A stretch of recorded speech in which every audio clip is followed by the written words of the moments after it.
So I'll give an opportunity to the Excellency to speak, but before we do that, let me give a little background about NIRSAL that you might find interesting. As you know, we are a corporation that has been created by Central Bank way back in the previous administration. And in fact, when Governor Emefiele came on board, he saw the importance of really getting NIRSAL to do its work. And we were supposed to be an institution, but created and incubated within CBN for about 2.5 years, 3 years, as a baby, because it's a new creation. And when there was a change of administration at CBN, he came in, he looked at us, he said, look, this is going to be a very critical organization to be on its own, because we were designed to be on our own. We're still owned by CBN. So we came out of CBN in January 2016 when I was appointed MD. And then the central bank created this building for us to come in. And we also, in the last 2 years, we have been able to spread ourselves to every state capital in Nigeria. We are everywhere in Nigeria. Essentially, we have been well financed by the central bank to the tune of $500 billion to be able to give comfort to third-party financing. It's obvious that state governments, national governments, and subnational governments, state governments don't have the kind of capacity to do proper agricultural financing, because you have competing demands on your budget. What with health, education, infrastructure, and everything. And then here you have agric itself. In fact, any state government, if you have to put all the money you have into modern agribusiness, will still look for more. So we can see the challenge that is facing the chief executive of any state. But on the other hand, too, there is global finance, there is domestic finance. But private finance, commercial finance, investment finance has its own rules. It's different from budgetary appropriation. So those rules, those finances cannot come to state to support, for example, the socio-economic plan of the governor until there is an institution in place that can sit and talk the kind of language that formal finance wants to listen to. Risk management, cash flow, profitability. All those things, states are not designed to do that. But again, we, as part of the central bank, are designed to do that language, to talk, to convince formal finance, look, bring your money into Bielsa, bring your money into project A, B, C, D, E. Because by then, NIRSAL and the state government will have repackaged that project and would have presented it to formal finance in such a way that, yes, it makes sense to them. At the end of the day, what the governor and his state will achieve is development, employment, food security, in a way that nobody will even know the machine behind it, because it's the governor that will take the front-end credit of what has happened.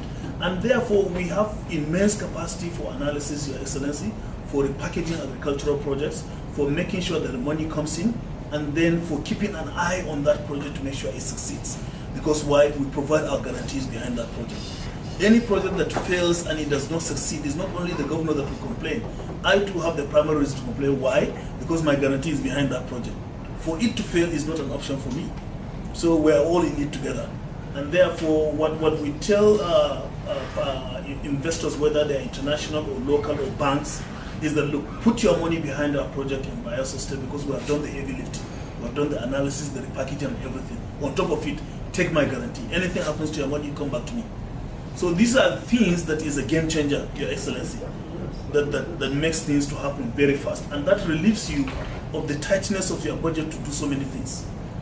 You understand? So again, that is how we do it. Thank you. I think you have a great team doing a great work. And I want to appreciate the federal government and the CBN government and his team. So what a great initiative. Very true. This is a wonderful initiative. I mean, you got it all when you said states are not set up in a way to support profitable agri enterprises and businesses. I mean, that's not the structure of the public system. And so there's need for a body like this to intervene. And I thank the federal government and the CBN government, who has been in touch with me severally. And from what you have said, there's no doubt that you are getting the kind of support and leadership from the CBN governor and members of his team. But I also want to thank the federal government for the renewed focus on agriculture. I'm here, MD, to have this, what I call a preliminary interaction with you, because I've read a little bit about the great work you guys are doing and the capacity this organization has working with my government to use agriculture as a tool for promoting wealth creation, engaging young people, women, to to, generally to spread prosperity. That's what we're in this business for. Yeah. Because in the end, as I always say, politics must deliver development, politics must promote prosperity.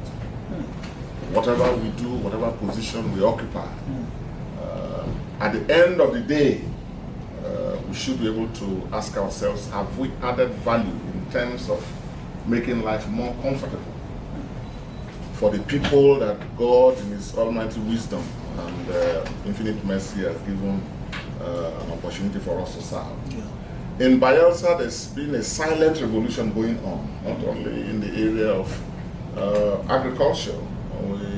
We have expanded the frontiers of education. Our state now has the best public schools. Yes, our state now has the best public medical facilities. Investing in infrastructure, even in a difficult terrain, the whole state is below water level, below sea level. And our state is also, in the past 6 years, we've been able to create stability, social stability. The state is one of the most secure states in this country. And clearly, even within my region, the South-South region, the state is one of the most stable and one of the safest to be in, to live in, to do business in. Now, I'm shifting emphasis now to agriculture. I'm addressing problems of the economy. Because in the end, unless we're able to affect the economy of ordinary people, we can't really say any development in any sector, however meaningful, however important, is sustainable.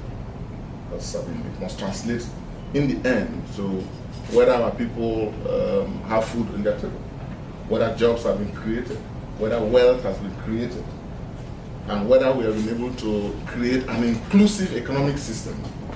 And if you look at all of it, agriculture presents a veritable tool to achieve all of this. Gets a lot of these vulnerable sections that have been excluded to be in some form of profitable and productive engagement, productive businesses. In my state, we have a climate that is good for virtually everything. A number of you looking at Bayelsa only think of oil and gas. But the story of Bayelsa is far more than oil and gas. Yes, it is true that the story of Nigeria and oil and gas started from my state, Loibri, just about 10 minutes away from the state capital. But then we have also seen now oil wells have dried up. We have also seen the devastation that the oil industry has brought to our environment, our ecosystem, and our traditional livelihoods. We have seen the social dislocations that has brought about. We have seen the joblessness it has created and the dislocation that has caused a significant section of our population. We talk of youth restlessness, we talk of women who are left out and all of that. So my government is big on the social agenda. That's why we continue to build the schools that were not built, building hospitals that were not built. But in all of this, we must also address the economic policy. So now we are aggressively pursuing the expansion of our economy on three fronts. The main one, the one that we can almost say is a low-hanging fruit, is agriculture. Because in Bayelsa, you do a lot of fishing, that's our traditional occupation. Even though, unfortunately, there are no fishes to be caught anymore because of the pollution. But then, the environment is ideal for aquaculture business. So, in my government, we are building aquaculture villages. We are starting off with 2, 1 completed, which was what former President Obasanjo came to commission, one of the projects, big projects he came to commission about a week ago, where we have dug 500, a minimum of 500 ponds. And each pond is about 100 meters by 50 land, times 500. Covering an area of about over 150 hectares. That's massive. Yes. Fenced, and MD in it, you have the hatchery. You have, because we produce fingerlings. And then you have the feed mill. Oh yes, it's integrated, fully integrated. We have the processing units. So, from beginning of the value chain to the end, we have provided the infrastructure for it. The whole idea is to use agriculture as a means to empower our people, vulnerable sections, like I said, of the population that have been left out, and then give them a skill, give them a business, give them a sense of dignity and self-worth, which is lacking.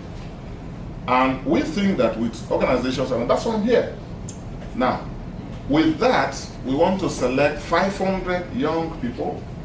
That is, if we do the arithmetic and we say each youth should have a pond, or if we say it is 2 to a pond, then you're talking of 1,000. We will create the economic model. Yes, so that is the technical advice we need. That's right. And then the funding, The working capital. the working capital.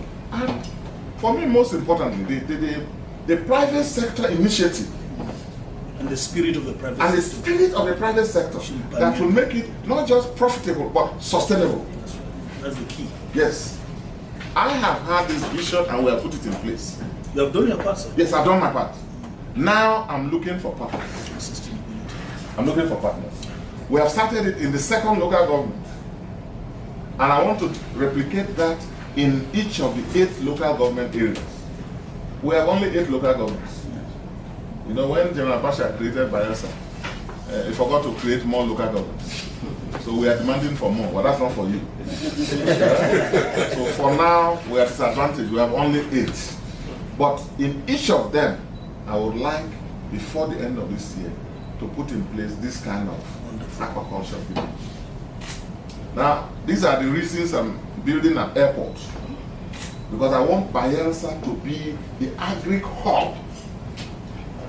Before the discovery of oil and gas, if you go to our history, they used to refer to the whole of my area as Oil Rivers Protectorate. The oil they meant was not crude oil, it was palm oil.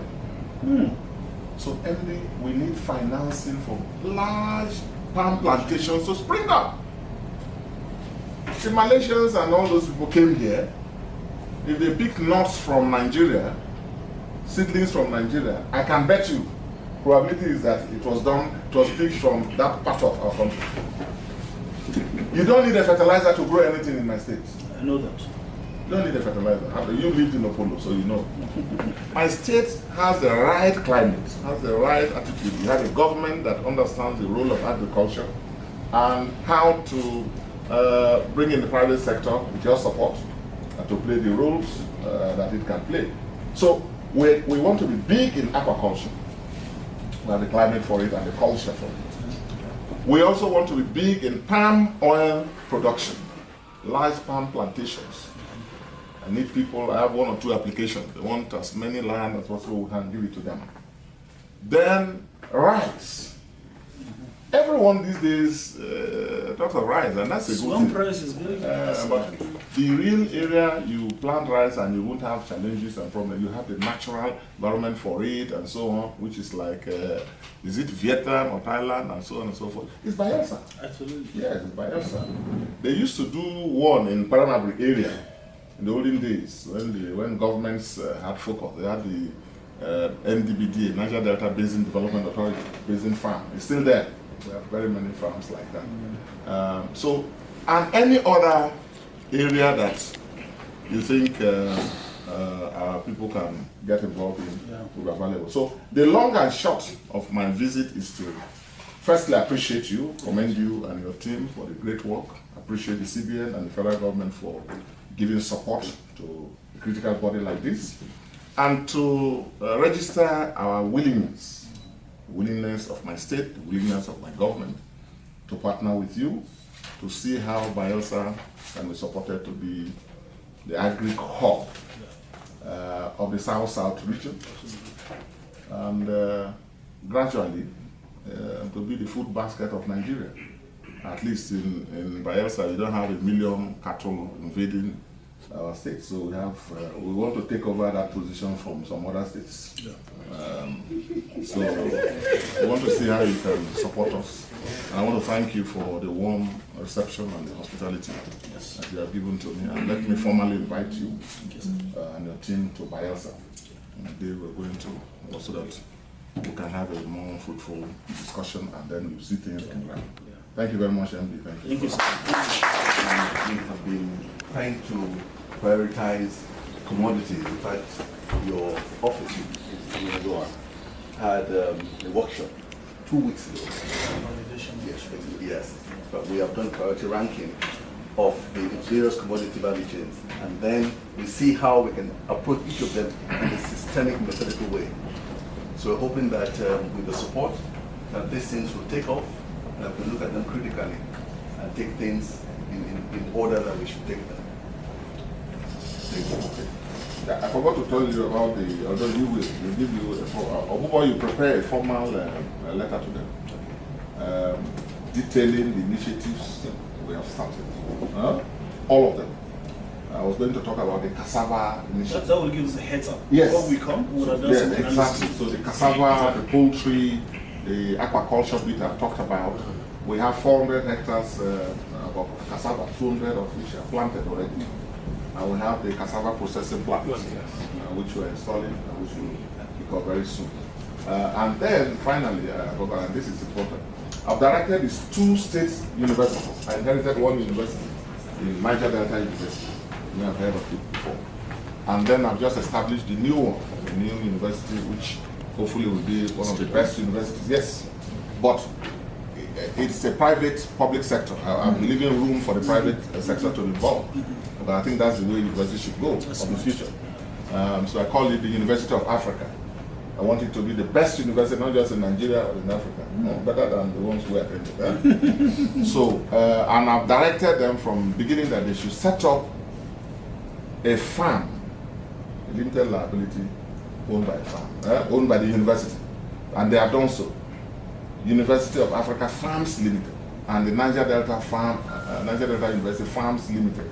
The whole idea is I want them to go into big-time agriculture too. After all, they have all the professors and they have students, so that they can do research, they can themselves directly do farming and so on. And I want them to also access credit, the universities, and then whatever guarantees I can give, because I don't want to pay salaries. I've told them they have to earn money. I give them grants. They have to work hard, earn money. Universities shouldn't be cost centers. It should be revenue generating centers too. So that's what I wanted to ask. Thank you. Thank you. Yes, in a nutshell, he has given me a superb survey of his policy vision for Bayelsa State. And that is very professional. And I was thinking whether SLA has been an investment banker before, because he speaks in a very concise way that makes sense. I'm sure, Your Excellency, you left the politics behind. You're talking business now. No, after elections, I leave politics behind. So we appreciate that. And when I like what you've just told me, because I know nationwide we did the VC selection matrix analysis, and I'm sure those... what do you mean by VC selection? Value chain selection matrix. Okay. He's a technical session, where a lot of analytics are done to prioritize which one gives the quickest return to the political economy of the state we're talking about. So we were going to build on that when we come. When His Excellency was talking about fish and agriculture, I'm very happy with the massive plan he has for each of those 8 local governments. The reason being is this: the federal government has made it clear from rice to all other commodities, right from what our governor did, the ban on 41 items. It's clear the handwriting is on the wall. Fish import alone is over $300 million US. And eventually the government will say no to fish import, just like gradually rice, not even through the formal channel, it will be stopped. And Bayelsa is taking a very proactive step to fill in that vacuum. Nigerians, especially the urban elites now, are shifting from red meat to fish because of health reasons and benefits. If Bayelsa State can take a rightful position right from now, and be the main supplier of fish to be consumed in all state capitals in Nigeria, that would have been a game changer. I'm telling you, if Bayelsa can be known with the fish supplier, now we give foreign exchange to these Indians, as you know. You know, the trolling companies, they don't even troll, they go to Netherlands, they go to Dutch companies, and then bring ice fish. When we know we can grow living fish, that we can put in our port directly. Your Excellency, you are talking of over $300 million opportunity that can be brought in to Bayelsa if we can do it right. You know, the other thing you made mention about the kind of support we come from, that we get from our chairman, the governor of Central Bank, and I want you to extend back to him. Without the governor of Central Bank of Nigeria, Governor Emefiele, wouldn't be where we are. This is the fact of the matter. This is one of the best bosses and chairman one can ever get. He has his vision, he knows his background, he knows the importance of agriculture, and then he gave us 120% support. Everything NIRSAL wants, we get. I'm telling you, it's going for without Governor Emefiele, you wouldn't have been hearing of NIRSAL. We have been there at CBN now for about 3 years. Who has heard about us? He came and saw what we are. He brought us out against all odds. Everything I asked for, he says done. That is why today we are a household name. In a matter of 2 years, Your Excellency. Even this office, Governor provided it to us. So we are very grateful that you mentioned, and I also want to give my own message back to you because you're his friend. Yes. To tell him that we really appreciate that. When it comes to specific commodities, Your Excellency, I particularly picked on fish because it's a low-hanging fruit. Yes. It's something we can quickly do, and I'm sure I'm happy the banks are here. This is almost a done deal because he has done the heavy lifting. He has done the capital part of the investment. We can walk around the working capital requirement, which is really a short cycle. Yes. We can easily we can create a business model that is optimized quickly and create the financing framework around it. Yes. Because it's not the ordinary case of giving a loan to loan. So you know how we do our things. Yes. First of all, we look at the project, we create a business model that says it's a business case. Then we create a financing framework around that involves all participants. The fish feed millers, the off-takers, the insurance company, the banks, the guarantors, and the market. Everyone will be a participant in our model. Nobody just comes and takes advantage and walks away. You have market, but you have responsibility. Yes. So we grow it all together. That means the government has achieved its objective. And the key thing is that if you look at it, fish keeping, aquaculture is the neater part of agriculture. You can make it neat, and wherever you see less drudgery, more money you'll find the youth there. They're not stupid. The moment you remove this heavy sweat and the wahala of carrying hoe and cutlass, and you show them an enterprise that is a bit sexier than what their grandparents and parents met, I can assure you the young people will pile in there, especially when they return in their pocket, they can feel it. After every cycle, they have something in their pocket. That's a game changer. And aquaculture is one of the quickest turnaround businesses you can do, beyond even crops. 4 months they can harvest. Yeah, they can harvest. 3-4 months. In fact, they can have orders in advance of those 4 months for 6 months ahead. Yes. So we're going to optimize what you have done, Your Excellency, and make sure that we provide the working capital around it. The issue of palm oil and this, we already are developing a model where, largely for political economic reasons, I'm sure Your Excellency will be happy that the NIRSAL approach involves even inclusive smallholders. Smallholders are key because the politics of Bayelsa State largely has to do with smallholders. By the way, they are the ones who elected His Excellency. So whatever we can do to include them is better. The plantation approach to agriculture, yes, but it's a bit elitist. Sometimes you can have a plantation agriculture to the exclusion of the masses, and that can create resentment. But you can achieve the same objective by using the smallholder farmers and create a large, we have the model when we come. Planting with cassava and fish. Yeah, and fisheries. That can be done. Now, existing crops, Your Excellency, we can create a model where existing crops, their output can be improved purely through maintenance, good agricultural practice. Existing crops even owned by smallholders, because right now they are harvesting wild, I'm sure, the fresh fruit branch. But for each tree, first of all, most of the trees are old. They are not the tenacious species and so on. But nevertheless, whether we like it or not, they are still producing some form of economic value. Yes. Is there something we can do as a quick win to improve the yield and the quality of what they are harvesting? Can we create a model that involves the smallholder with the existing growth? That is through maintenance, additional fertilization, or whatever needs to be done. Yeah. Then there is the seedling component. If we want to, as they are harvesting the existing growth, can we gradually replace the existing species with the tenacious species through creating anchor borrower financing model for the production of seedlings in millions, that gradually, the state government can even step in and buy it for them, and then they can be replaceable. But at least it's a quick win turnaround, because I think depending on how we get the sprouting seed or whatever, these are some of the technical issues we will work on. Meantime, we can then create a model that supports the plantation owners as well. But the key thing, Your Excellency, wherever NIRSAL supports plantation owners, we must make sure that the surrounding community is carried along. so that we don't repeat what happened to the oil industry. You see an island of plenty surrounded by a sea of poverty. That is a model that we will try to avoid. So wherever we support a nucleus plantation, we also make sure some of the goodies that happen in the nucleus is spread in a concentric cycle, so that all the masses are involved. Like we keep saying, when there's a high tide, it should lift all the boats in the harbor. The big ship and the small boat must all be lifted up together. So these are some of the things that we will work on when we meet. The issue about the universities, you even touched on why it matters. Right now, I think who is developing the university engagement model? Oh, you're already working on that? Oh, yes. Oh, Yes. In fact, somebody sent me a memo why you ranked the premier universities, the first generation, the second generation, right? I don't know. I'm treating that model. So what we discover, sir, the best community to quickly hit the ground running and develop a commercial model in a structured way is the university community. I'm telling you, the students are educated, they are numerate, they are literate. Their lecturers too are looking for another economic activity. They have land. You don't have to reinvent the wheel when teaching them. Just give them a package and they do research, they do economic activity, and they earn, and they support the community. So most likely, funny enough, it may likely be with the support of government. We might even start putting that model down in Bayelsa. So that is on board as well.